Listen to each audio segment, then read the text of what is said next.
सारे कळत नकळतच घडते.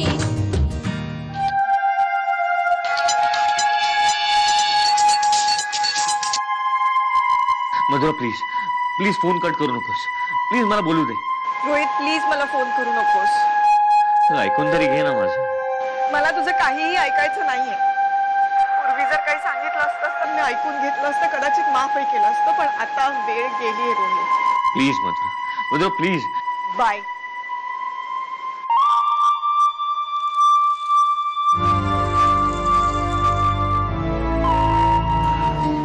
हे बघ, मला खरंच असं वाटतं की मधुराच्या मनातला कडवटपणा दूर होण्यासाठी तू काहीतरी करायला हवंस.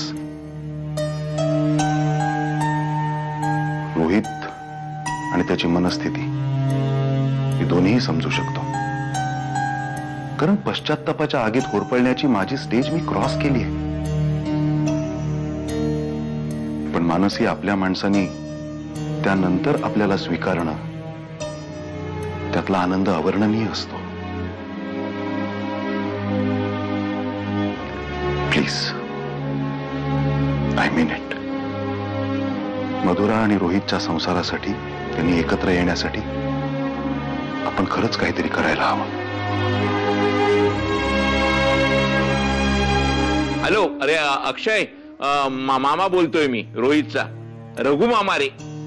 नाही रे बाबा, 2 दिवस झाले तो इथे नाहीये, म्हणून तुला फोन केला.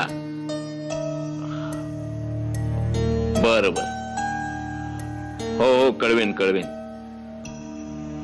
चल ठेवतो. काय झालं? नाही, अरे मग दीपाला फोन लाव. अरे तू काहीतरी कर ना. करतो विद्या. धीर ना धर, धीर धर, धीर धर. दीपाला करूया फोन. हे बघ मधुरा, तुझ्याशिवाय घराला घर पण नाहीये, कंपनीला आधार नाहीये आणि रोहितच्या जगण्याला अर्थ नाहीये. हे तुला कळत नाहीये का? मधुरा, तू नाकारल्याने खरी गोष्ट खोटी ठरत नाही. बरोबर आहे तुमचं. नाकारल्याने खरी गोष्ट खोटी होत नाही.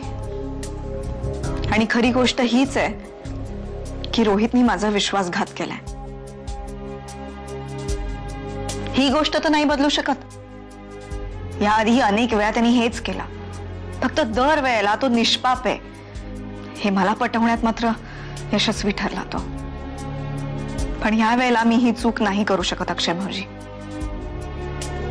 ठीक आहे, ते घर तुझं नाहीये ना, मग आमचंही नाहीये.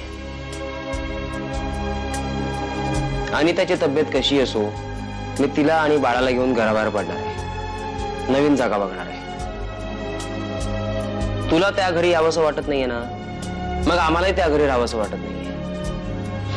आपण आपापल्या मनाप्रमाणे वागूया. मग भलेही त्याचा त्रास इतरांना झाला तरी चालेल. येतो मानसी ताई.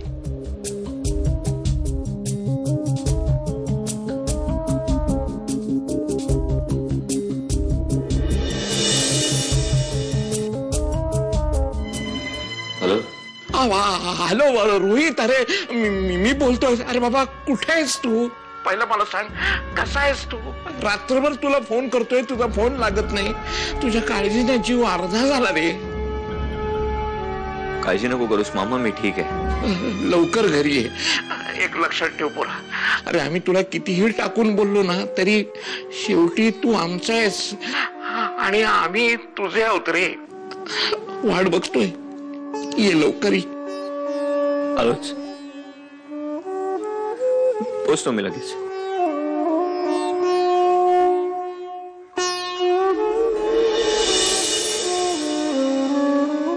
मला घरी जावं लागेल. मामा आणि आई बोलवत आहेत. याचा अर्थ भिंती ढासळायला लागलेत रोहित. मधुरालाही तुझ्यातला हा फरक जाणवेल. ती अबोला सोडेल आणि तुम्ही नक्की एकत्र याल.